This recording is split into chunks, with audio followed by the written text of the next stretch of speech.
ကဲဒါလေးကတော့မြက်ခင်းနဲ့ချက်ဆက်တဲ့ပုံစံလေးပဲခင်ဗျာဒီမြက်ခင်းဆက်တဲ့နေရာလေးကိုလည်းစစ်ရှိဖို့လိုပါတယ်ပြီးတော့ဒါကောမကက်ခင်ကောမတုတ်ခင်ကိုလည်းစနစ်ကျဖို့လိုပါတယ်ဒါမြက်ခင်းတိကျညှိဖို့လိုပါတယ်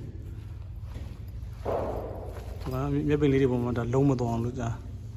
တန်ပြားလေးနဲ့ကျွန်တော်တို့မြက်ပင်လေးဒီဘက်ကိုဖယ်ပြီးမှကိုကတ်ပါတယ်ခင်ဗျာဟုတ်တော့ဆက်လိုင်းကြောက်သွားမှဒါတစ်ချက်တည်းပုံစံမျိုးလေးဖြစ်သွားမှာပေါ့နော်လှသွားမှာဖြစ်ပါတယ်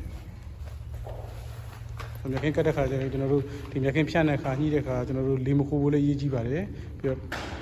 တစ်ချက်နဲ့တစ်ချက်ပုံမှာထပ်မသွားအောင်လေလုံးဝစကေးကိုက်ညှိဖို့လည်းလိုအပ်ပါတယ်ခင်ဗျ